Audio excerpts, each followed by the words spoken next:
মুসলমানদের অবস্থা এমন হয়েছে, বিশ্বের সবচাইতে নন্দিত এই কিতাবটা একটু তেলাওয়াত করবার সময়টুকু আমাদের হয় না। ব্যস্ত, we are leading very super busy life. খুব ব্যস্ত আমরা, কোরআন পড়ার সময় নাই। প্রতিদিন যেন একটু তেলাওয়াত করি। রাজি আছেন তো দেবিদ্বারের ভাইয়েরা? প্রতিদিন একটু একটু তেলাওয়াত করা যাবে? আরেকটা কথা সব জায়গায় আমি বলি, মাতৃভাষায় এই কোরআনটাকে আপনাদের জানতে হবে। You have to know the holy Quran, the messages of the holy Quran in your own mother tongue, in your own language, আপনার নিজ ভাষায়। আমাদের ভাষা কি? কথা বলেন, বাংলা। এই বাংলা ভাষায় যেন আমরা কোরআন পড়ি, কোরআন শিখি।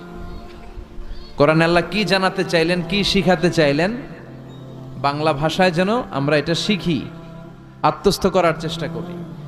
দেখবেন মসজিদুল হারামে শায়েখরা যখন নামাজ পড়ায়, শায়েখ আব্দুর রহমান সুদাইস, উনি যখন আযাবের আয়াত পড়ে উনি কাঁদে, কাঁদে না? আবার মুসল্লিরাও পেছন থেকে কাঁদে। এর কারণ উনিও আযাবের অর্থ বুঝে, মুসল্লিরাও অর্থ বুঝে। আমাদের তারাবির নামাজে, এত মসজিদে তারাবি পড়লাম বাংলাদেশে, কোনোদিন কোনো তারাবির নামাজে মুসল্লি আর ইমাম সাহেবের কাঁদতে দেখছেন? কথা কন, কেন কান্দে না? বুঝে নাই। কোন দিক দিয়ে আযাব গেল, কোন দিক দিয়ে গজব গেল, কোন দিক দিয়ে জাহান্নাম গেল, কোন দিক দিয়ে ফেরাউন আসলো, কোন দিক দিয়ে ইউসুফ জুলেখার কাহিনী গেল, একটাও বোঝা যায়? কথা বলেন, বোঝা যায় না। ইমাম সাহেবও বোঝে না, আমরাও বুঝি না, কেউ বুঝে না, অর্থ বুঝি না, তাই আমাদের হৃদয়ে টাচ করে না। দেখবেন ওরা আযাবের আয়াত পড়লে কাঁদে, রহমত আর জান্নাতের আয়াত পড়লে ওদের হৃদয়টা ঠান্ডা হয়ে যায়। এর জন্য সালাতে আপনি কি পড়ছেন এটা বুঝতে হবে, সালাতে আপনি কি তেলাওয়াত করতেছেন বুঝতে হবে। আজীবন পড়লেন সামি আল্লাহু লিমান হামিদা, অর্থ কি অনেকেই জানে না, আছে না নাই? এজন্য মাতৃভাষায় কোরআন জানতে হবে, কোরআন তেলাওয়াত মনোযোগ দিয়ে শুনতে হবে, কোরআন পড়তে হবে, পড়ায় দিতে হবে। আপনি কাউকে যদি সূরাতুল ফাতিহাটা শুধু শিখায়া দেন, সে সারা জীবন যতবার সূরা ফাতিহা তেলাওয়াত করবে তার একটা পার্সেন্টেজ সওয়াব আপনার আমলনামায় আছে না নাই? এজন্য কোরআনের আবৃত্তি শিখা, কোরআনের অর্থ জানা মাতৃভাষায়, নিজে কোরআন পড়া, অন্যকে পড়ায় দেওয়া, এবং কোরআনের আন্দোলন করা দরকার আছে না নাই? সব সময় কোরআনের পক্ষে থাকার দরকার আছে না নাই? আল্লাহ তুমি আমাদেরকে সহি সমাজ দান করো। তাই আমরা যখনই কোরআনের কথা শুনবো নিজেদেরকে পরিবর্তনের জন্য শুনবো, ঠিক কিনা? আমার আখিরাতটাকে সুন্দর করার জন্য শুনবো। আমাদের তাফসির মাহফিলগুলো হয়ে গেছে এখন শোডাউন, অনেক লোক জড়ো হইতে হবে, স্লোগান হইতে হবে, এগুলো আছে না নাই? আমাদেরকেও বেঁধে দেয় অনেক জায়গায়, হুজুর আপনার কিন্তু আজকে মাহফিল কাঁপাইতে হবে। কি বলে? কাঁপাইতে হবে। কিন্তু অনেক জায়গায় বলে হুজুর আপনার জমাইতে হবে। কি বলে? জমাইতে হবে। আবার অনেক জায়গায় বলে হুজুর আপনার কিন্তু মাহফিলটা ধরে রাখতে হবে। কি করতে হবে? তো কোথাও আমাদের কাঁপাইতে হয়, কোথাও আমাদের জমাইতে হয়, আবার কোথাও মাহফিল ধরে রাখতে হয়। কথা বুঝতে পেরেছেন? তো এই মাহফিল কাঁপানো, জমানো, ধরে রাখা, এই টেন্ডেন্সি থেকে আসেন, বেরোয় আসি। We have to make a change. আপনাকে চেঞ্জ আনতে হবে, পরিবর্তন। বিশ্বনবী পৃথিবীতে এসেছেন পরিবর্তনের জন্য। তিনি কোনো জায়গায় খারাপ কিছু দেখলেই পরিবর্তন করে দিতেন। এক সাহাবাকে জিজ্ঞেস করলেন কি নাম? মাসমুক। সে বলে ইসমি হাজান, আমার নাম হলো হাজান। হাজান মানে দুশ্চিন্তা, হাজান মানে। বিশ্বনবী বললেন হাজান কারো নাম হতে পারে? দুশ্চিন্তা এটা একটা নাম হইল? বিশ্বনবী বললেন তোমার নাম আজকে থেকে হাজান নয়, আজকে থেকে তোমার নাম সাহাল। কি নাম? সাহাল মানে সহজ, সাহাল মানে। সে বলে না ইয়া রাসূলুল্লাহ, আমার বাপ চাচা নাম রাখছে হাজান, এটা আমি ছাড়বো না। বিশ্বনবী বললেন না, সাল্লে যাও। তো সে বাড়িতে চলে গেল। যাওয়ার পর থেকে ওই যে দুশ্চিন্তা, দুশ্চিন্তা তার আর পিছু ছাড়ে না। তার ব্যবসায় লস, তার চাকরিতে লস, ওর পেটে ব্যথা, ওর মাথায় ব্যথা, ওর জ্বর, ওর মেয়ে কান্দে, ওর বউ দৌড়ায়, ওর পোলায় কয় আমি মরুম। কষ্ট আর জ্বালা ছাড়েই না। সবাই বলে ওই যে বিশ্বনবী তোমার একটা সুন্দর নাম দিয়েছিল আনো নাই, এর বদদোয়া লাগছে, যাও নবীর কাছে মাফ চেয়ে নামটা চেঞ্জ করে আনো। হাজান ফিরে গেল বিশ্বনবীর কাছে, যে বলে ইয়া রাসূলুল্লাহ আমার হাজান নামের দরকার নাই, গোষ্ঠী কিলাই হাজান, আপনি কি নাম কইছিলেন ওটা কোন? আবার বিশ্বনবী বলে আমি বলছিলাম আন্তা সাহাল। সাহাল মানে সহজ, সাহাল মানে। বিশ্বনবীর কাছ থেকে নাম চেঞ্জ করে সাহাল নিয়ে আসলো। সাহাল বলে যেদিন থেকে আমি নাম চেঞ্জ করেছি ওই দিন থেকে আমার জীবনের সব কাজগুলো সহজ করে দিয়েছে কে? কি নবী ছিলেন? খালি চেঞ্জ করে দিতেন। চেঞ্জ করে দিতেন। এক নারীকে জিজ্ঞেস করলেন, মাসমুকি, হোয়াটস ইউর নেম? সে বলে, আমার নাম আসিয়া। আসিয়া মানে অবাধ্য। বিশ্বনবী বলেন, এটা একটা নাম হইল? তোমার নাম আজকে থেকে জামিলা। জামিলা মানে সুন্দরী, বিউটিফুল লেডি। জামিলা মানে সুন্দরী। সে নাম চেঞ্জ করে জামিলা নিয়ে নিল। সবাই বলল, যেদিন থেকে বিশ্বনবী তার নাম জামিলা করেছে, ওই দিন থেকে মরার আগের দিন পর্যন্ত এই মহিলা সৌন্দর্যে কোনোদিন ভাটা পড়ে নাই। আবার বিশ্বনবী মক্কা থেকে মদিনায় হিজরত করতে গেলেন। বিশ্বনবী বললেন, মাসমুহাদিল আরদ, এই জমিনের নাম কি? সবাই বলল, এই জমিনের নাম ইয়াসরিব। কি নাম? মদিনার আগের নাম ইয়াসরিব। ইয়াসরিব মানে to take revenge from someone, কারো থেকে প্রতিশোধ নেয়া। বিশ্বনবী বললেন, আমি যেই শহরে থাকবো ওই শহরের নাম হবে প্রতিশোধ। How come? It's quite impossible, অসম্ভব। আমি রহমতের নবী, ওমা আরসালনাকা ইল্লা I have sent you as a mercy for the entire universe. ও নবী, আমি আপনাকে গোটা বিশ্বের জন্য রহমত করে পাঠিয়েছি। রহমতের নবী যেই শহরে থাকবে ওই শহরের নাম প্রতিশোধের শহর না। আজকে থেকে এই শহরের নাম তবা কিংবা তৈবা, পবিত্র শহর। পরবর্তীতে এই শহরের নাম করা হলো মদিনাতুর রাসূল, মদিনাতুন নবী। সুবহানাল্লাহ পড়েন। আবার বিশ্বনবী আরেক এলাকায় সফরে গেলেন। বললেন, মাসমুহাদিল আরদ, এই এলাকার নাম কি? সবাই বলে গাদিরা। কি বলে? গাদিরা। গাদিরা মানে আরদুন লা শাজারা ফিহি ওয়ালা নাবাত, এমন শহর যেই শহরে কোনো গাছ পালা, লতা পাতা, ঘাস জন্মায় না। বিশ্বনবী বললেন, এটা একটা নাম রাখছো তোমরা, গাদিরা। এই গদিরা নামের কারণেই তো এলাকায় কোনো গাছপালা হয় না, ওই এলাকায় কোনো গাছ হতো না।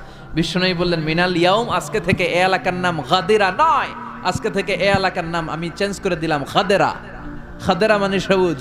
খাদেরা মানে কি? বিশ্বনবী নাম চেঞ্জ করে দেওয়ার সাথে সাথে ওই এলাকায় ঘাস লতা পাতায় সবুজ শ্যামল হয়ে গেল। এজন্য পরিবর্তন লাগবে। We have to make a change. পরিবর্তন লাগবে। এই লোক দেখানো মানসিকতা থেকে আমাদের বেরিয়ে আসতে হবে। মাহফিল কাঁপানো, মাহফিল জমানো, মাহফিল ধরে রাখা, এগুলার কোনোদিন বলবেন? বলবেন? সব হবে আমাদের একজনের খুশির জন্য। তিনি কে? চিল্লায় বলেন, আল্লাকা সিররুন ইনদাল্লাহ বাইনাকা আনতা ওয়া বাইনাল্লাহ, আল্লাকা সাদাকাতুন তাখফা লা ইয়ালামুহা ইল্লাল্লাহ, আল্লাকা সিররুন ইনদাল্লাহ বাইনাকা আনতা ওয়া বাইনাল্লাহ, আল্লাকা সাদাকাতুন তাখফা লা ইয়ালামুহা ইল্লাল্লাহ। সুবহানাল্লাহ পড়েন। আল্লাকা সিররুন ইনদাল্লাহ বাইনাকা আনতা ওয়া বাইনাল্লাহ, তোমার আর তোমার আল্লাহর মধ্যে এমন কোন গোপন বিষয় আছে নাকি যেটা আল্লাহ ছাড়া কেউ জানে না? তোমার জীবনে এমন কোন গোপন দান আছে নাকি যেটা আল্লাহ ছাড়া কেউ দেখেনি? আমরা এখন দেখায় দেখায় দান করতে চাই, আছে না নাই? অমুক সমাজপতি, শিল্পপতি 2 লক্ষ টাকা বলেন মারহাবা, আছে না নাই? লোক দেখানো দান। এটা মিজানের পাল্লায় উঠালে কোনো ওজন হবে না। আপনি গোপনে 1 টাকা দিয়েছেন, এটারে উহুদ পাহাড়ের সমান ওজন করে আমলনামায় তুলে দিবে কে? এজন্য সবসময় খেয়াল রাখবেন যে একজনকে আমরা দেখাতে চাই, আমরা দেখাবো একজনকে। তিনি কে? মানুষকে দেখানোর জন্য কিছু করা যাবে? আল্লাহুম্মা রযুকনা ইখলাস। আল্লাহ তুমি আমাদের ইখলাস বাড়ায় দাও। আরো জোরে পড়েন আমিন। আমরা আজকে সূরাতুল মুলক থেকে কথা শুনবো। মুলক সূরার নাম কি? এই সূরার অনেক ফজিলত আছে। এই সূরা রাত্রিবেলা যারা তেলাওয়াত করবে তাদের কবরের আযাব হবে না। কবরের কথা শুনলে ভয় লাগে না? একদিন মাটির ভেতরে হবে ঘরে মন আমার, কেন বাঁধো দালান ঘর, প্রাণ পাখি উড়ে যাবে পিঞ্জর ছেড়ে, ধরা ধামে সবই রবে তুমি যাবে চলে, বন্ধু বান্ধব যত মাতা পিতা দ্বারা সুত সবই হবে তোমার পরে মন আমার, কেন বাঁধো দালান ঘর। ঠিক কিনা? চলে যেতে হবে, কেউ থাকতে পারবো না। কিন্তু এই জিনিসটা আমাদের স্মরণেই আসে না। এত ব্যস্ততা, এত মায়া জাল, এত মায়ার জালে আমরা আটকে আছি। এত ব্যস্ত লাইফ, সকালবেলা অফিস, বিকেলবেলায় অমুক কাজ, তারপরে অমুক কাজ, একটার পর একটা কাজ চলতেই থাকে। এই ব্যস্ততার কারণে আমাদের জীবনটা সুপার বিজি লাইফ আমরা লিড করছি, আমাদের জন্য সময়ই নাই, কিন্তু চলে যেতে হবে। এজন্য সাইয়েদনা ওমর ফারুক বলছেন, মুতু ক্বাবলা আন তামুতু, মরার আগে একবার মরো। হাসিবু ক্বাবলা আন তুহাসাবু আলাইকুম, তোমার হিসাব নেওয়ার আগে তুমি তোমার একবার হিসাব নাও। আমাদের প্রত্যেকের নিজের একটা হিসাব আছে না নাই? কথা বলেন। নিজে খাতা কলমের মধ্যে একটু লিস্ট করবেন যে আমি জীবনে এই ভালো কাজ করেছি, এই খারাপ কাজ করেছি, আসলে আমার অবস্থানটা কই হওয়া উচিত। নিজে খাটের মধ্যে একবার শটাং হয়ে মরার মতো শুয়ে থাকবেন, ভাববেন যে আমি মরে গেছি। ভাবেন না কি হবে, ছেলেমেয়েরা কান্না করবে, আত্মীয় স্বজন কান্না করবে, মাইকে অ্যানাউন্সমেন্ট হবে, অমুক এলাকার অমুক ভাই আমাদের মাঝে দুনিয়ায় নাই। বিশাল দেবিদ্বারের ময়দানে আপনার জানাজা হবে, খাটিয়াতে করে নিয়ে যাওয়া হবে। শুয়ে শুয়ে ভাববেন, আগে থেকে খুদে রাখা কবরে আপনাকে ফেলে বাঁশ দিয়ে উপরে মাটি চাপা দিয়ে চলে আসবে। অন্ধকার, শুধু অন্ধকার। এই অন্ধকার যেন শেষ হতে চায় না। This is the nature of life. এই তো জীবন। কথা বলেন ঠিক কিনা? তো এগুলো ভাবার দরকার আছে না নাই? বিশ্বনবী বললেন এই সূরাটা এমন সূরা, মানিআতুন মিন আযাবিল কবর। এই সূরা মুলক যারা তেলাওয়াত করবে তাদের কবরে কোনো আযাব হবে। আজকে থেকে সূরাতুল মুলকের তেলাওয়াত করা যাবে? পারা যাবে? পারা যাবে? আসেন না নিজেদেরকে একটু পরিবর্তন করি, আসেন না নিজেদের আমলের ঝুলিতে আরো কিছু বাড়াই, নিজেদের আমলগুলোকে সুন্দর করি, নিজেদেরকে আর একটু পরিচ্ছন্ন করি।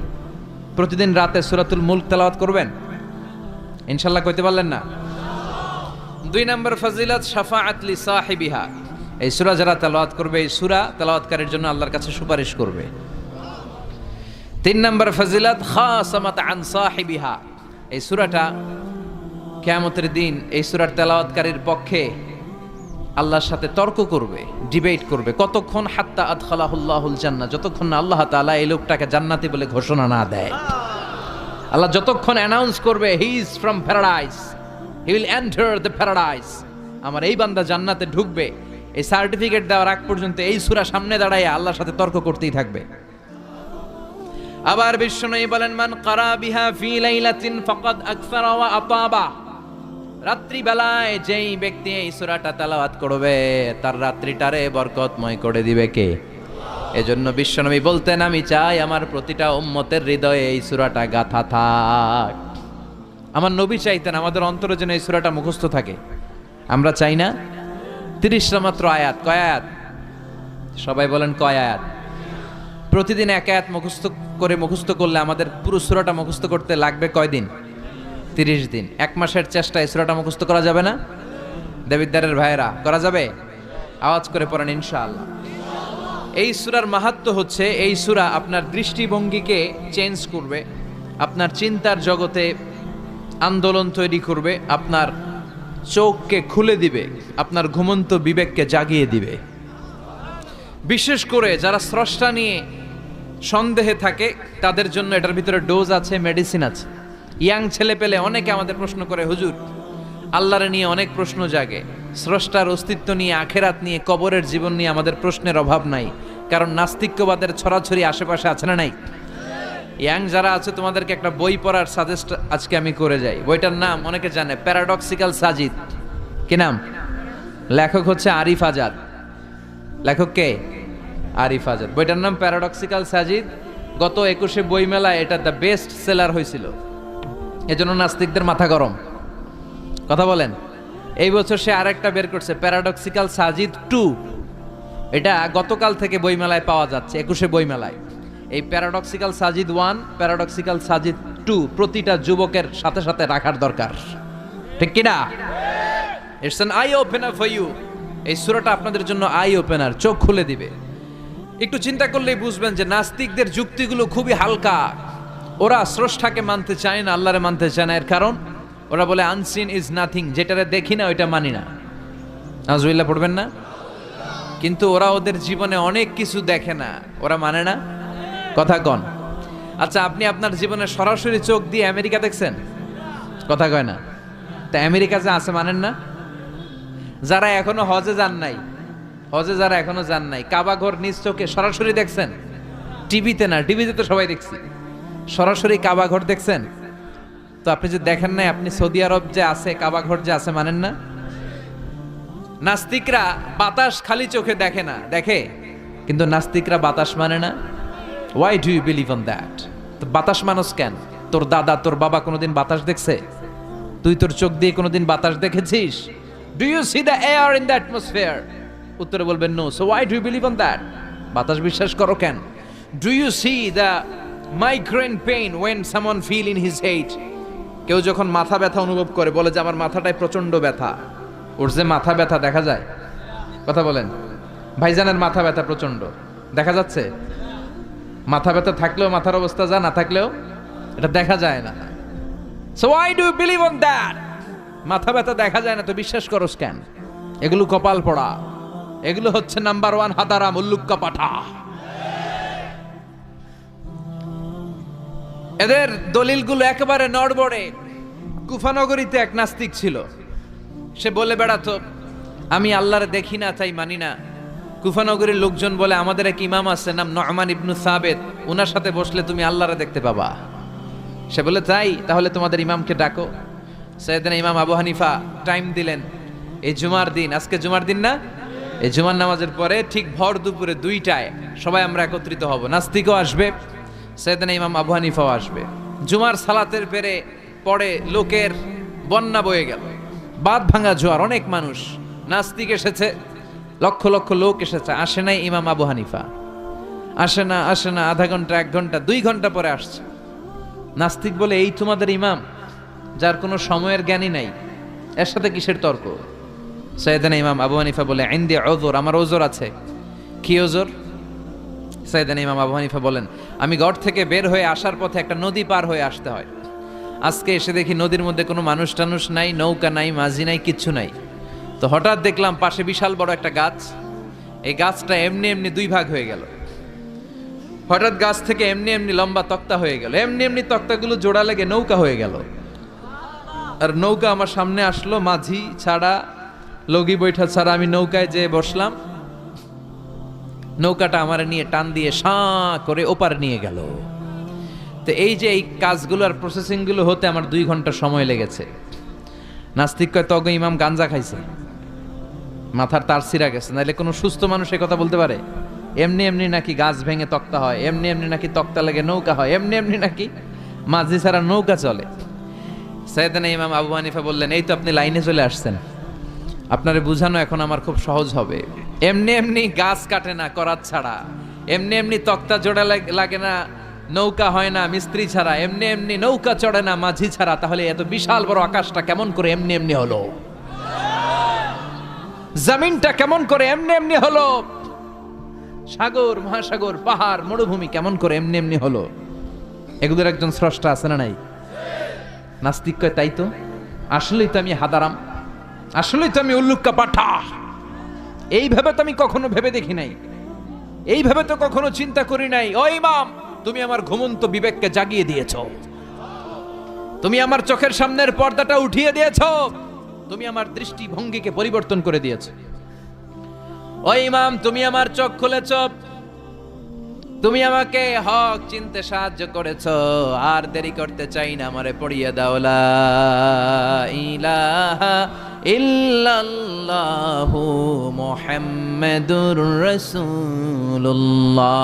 কালিমা পড়ে মুসলমান হয়ে গেছে। আল্লাহু আকবার পড়েন। এমনি নাস্তিকদের জন্য এই সূরার ভেতরে আল্লাহ তাআলা অনেক দিগদর্শন রেখেছেন, জীবন দর্শন রেখেছেন।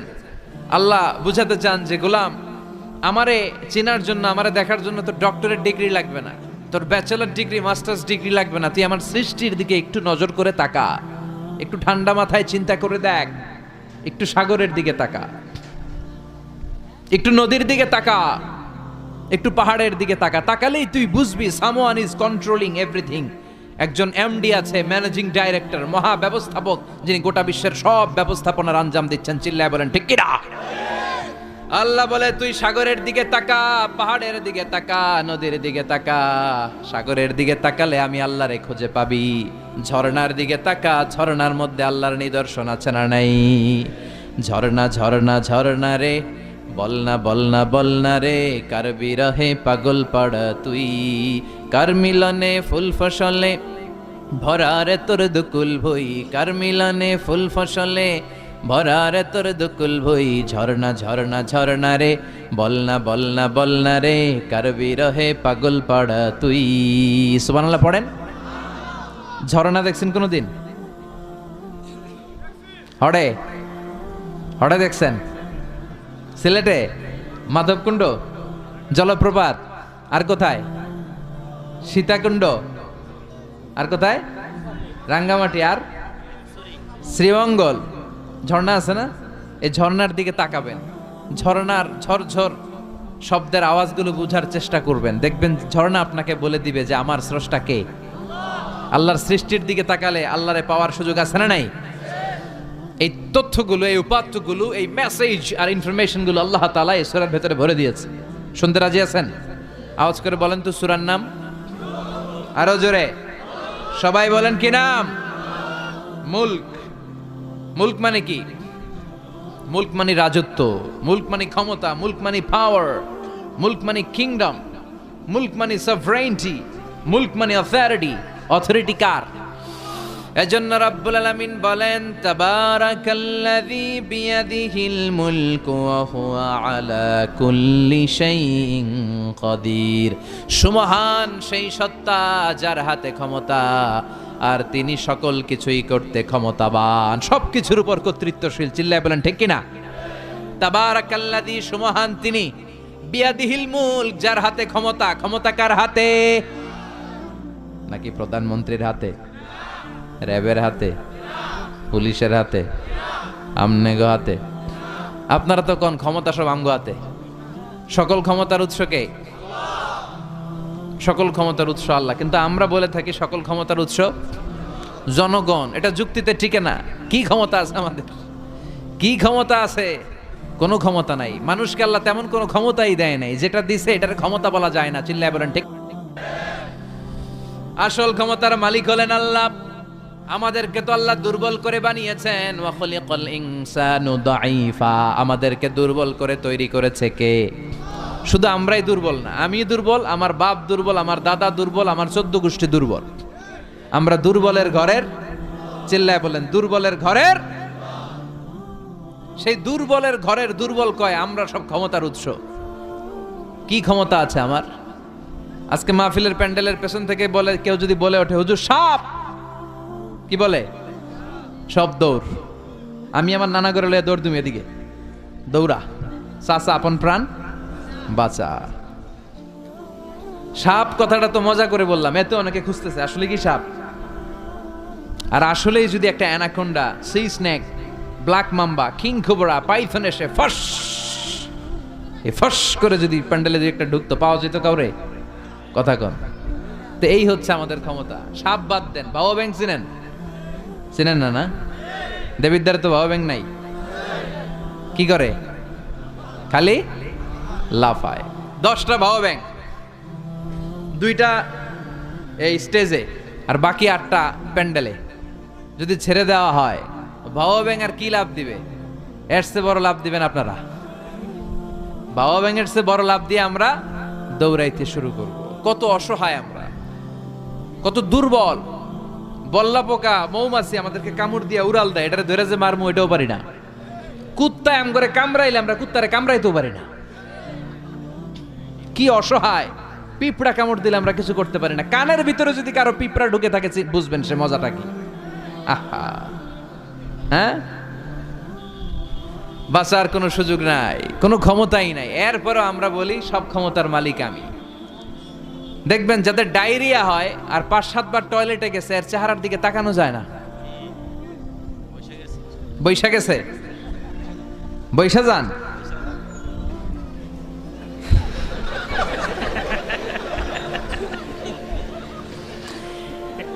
তো এই হইল আমাদের অবস্থা। 5-6 বার টয়লেটে গেলে আর ওর দইরা দাঁড় করানো যায় না। কাই মরে যাইও, আরে সবাই মাফ করে দেন, আই আর হাইতেন না, আমি পারবো না, আমার মাফ করে দেন। পারবি না কেন? তুই না ক্ষমতার উৎস। কথা কন। আসলে আমাদের কোনো ক্ষমতা নাই, আমরা দুর্বল।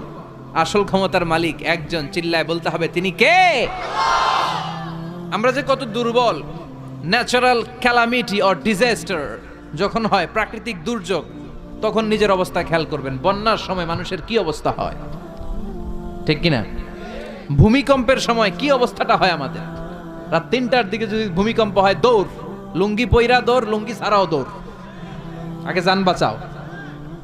পাগল হয়ে যায়। বাচ্চাটারে কোলে নিয়ে দৌড়াবো, না স্ত্রীকে ঘুম থেকে জাগাবো, না ভাড়াটিয়াদেরকে উঠাবো, না নিজেই ছাদের উপর থেকে লাফ দেবো? ত্রাস, ভয়, ভূমিকম্প, সবাই দৌড়। দেখবেন ভূমিকম্প হইলে বাড়িওয়ালাও দৌড়, ভাড়াটিয়াও দৌড়। নাকি ভাড়াটিয়ারা দৌড়ায়, বাড়িওয়ালারা দৌড়ায় না? কথা কন। ডোনাল্ড ট্রাম্প যে বিল্ডিং এ থাকে ওইটাতে ভূমিকম্প হইলে ডোনাল্ড ট্রাম্প তো দৌড়াবে না? না, ডোনাল্ড ট্রাম্পও দৌড়াবে। আমি কিছু টেলিভিশনের লাইভ প্রোগ্রাম দেখেছি, ওখানে উপস্থাপক আর অতিথিরা ক্যামেরা ট্যামেরা মেকআপ টেকআপ নিয়ে বসছে। একটু পরে শুরু হয়েছে ভূমিকম্প, মাইক থুইয়া দিয়া উপস্থাপক দৌড়। তো যেহেতু মেকআপ টেকআপ একেবারে ক্যামেরা ট্যামেরা সব সেটিং, অতিথিরা ওঠে না, একটু পরে আবার নাড়াচাড়া, এবার অতিথিও দৌড়। বাঁচার জন্য সব দৌড়। এই হচ্ছে আমাদের ক্ষমতার দৌড়াত্ম। এরপরও আমরা বলি আমরা নাকি ক্ষমতার উৎস। তুফান হলে, এইখানে একটা তুফান হলে 70 কিলোমিটার বেগের জাস্ট বাতাসটাকে যদি আল্লাহ এর তীব্রতা যদি বাড়িয়ে দেয়, সব দৌড় আমরা। কথা কন। আল বাহরু জুনদুম মিন জুনুদিল্লাহ, আর রিহু জুনদুম মিন জুনুদিল্লাহ। বাতাস আল্লাহর সৈনিক, আগুন আল্লাহর সৈনিক, তুফান আল্লাহর সৈনিক। চিল্লা এখন ঠিক কিনা? 2004 সালের সুনামির কথা ভুলে গেছেন? ইন্দোনেশিয়া একটা প্রদেশ আছে, বান্দা আছে, এক ধাক্কায় 3 লক্ষ সাগরের ভেতরে। জাপানের কান্টো শহরে 1 লক্ষ নয়, একটা ধাক্কায়, কয়েক সেকেন্ডের ব্যবধান। একটু আগে নাচানাচি করতেছিল, দুম্মা চলে দুম, একটু পরে সব হয়ে গেছে দুম দুম। একেবারে সাইজ করে ফেলছে কে? আহা, কোনো ক্ষমতা নাই, ক্ষমতার মালিক কে? এজন্য রাব্বুল আলামিন বলেন, তাবারাকাল্লাযী বিয়াদিহিল মুলকু ওয়া হুয়া আলা কুল্লি শাইইন কাদির।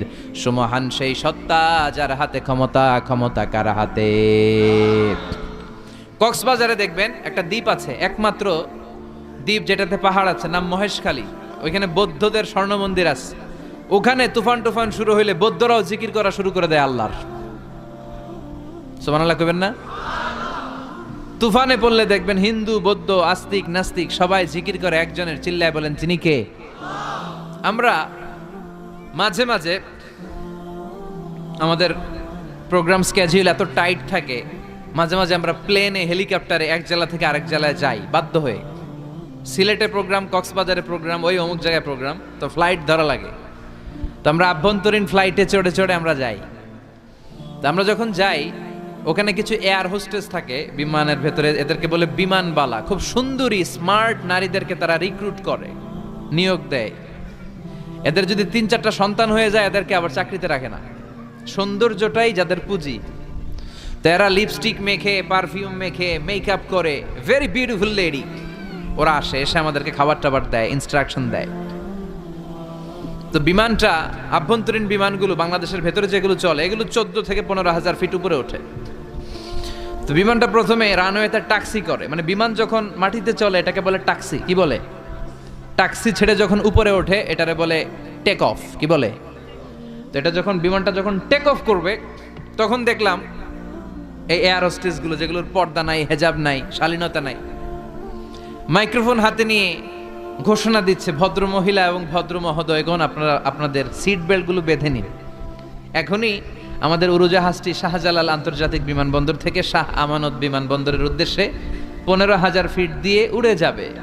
এরপরে পড়তে শুরু করে আল্লাহু আকবার, আল্লাহু আকবার, আল্লাহু আকবার। তো আমি উল্টা ঘুরে তাকাইলাম, কি রে এই মাইয়া আল্লাহু আকবার কয় কেমনে? ঘুরে দেখি হাতের মধ্যে এরকম কাগজ, এই কাগজ থেকে দেখে দেখে পড়তেছে। উচ্চারণ কিন্তু আমগো মতো না, পড়তেছে আল্লাহু আকবার, আল্লাহু আকবার, আল্লাহু আকবার, সুবহানাল্লাযী সাখখারা লানা হাযা। পুরো দোয়াটাই পড়ছে, ওমা কুন্না লাহু মুকরিনিন ওয়া ইন্না ইলা রাব্বিনা লামুনকালিবুন। তো আমি হিসাব মিলালাম, ঘটনা কি? লিপস্টিক, মেকআপ, সুটেড, বুটেড, পারফিউম মাখা, হিপ হপ স্টাইলের মেয়ে, এরা আল্লাহু আকবার পড়ে কেন? তো তখনই খেয়াল করে দেখলাম যে বিমানটা এখন ছাড়ছে, জমিন ছেড়ে দিয়ে 15,000 ফিট উপরে যাচ্ছে। ওরা খুব ভালো করেই টের পায়, এই 15,000 ফিট উপরে যখন বিমান থাকবে, ওরে বাঁচানোর কেউ নাই, ওকে রক্ষা করার কেউ নাই। তখন ওর কোনো পাওয়ার নাই, কোনো ক্ষমতা নাই, চিল্লায় বলেন ঠিক কিনা। তখন কোনো সিকিউরিটি নাই। আহা কি দুর্বল মানুষ। বিমান বাঁকা হয়ে গেলে সবাই চিল্লায় বাঁচাও। যদি জিজ্ঞেস করেন কে বাঁচাবে, বলবে হুজুর আপনি বাঁচান। আছে না নাই? দুর্বল। আসল ক্ষমতার মালিক হলো একজন, চিৎকার করে বলতে হবে তিনি কে?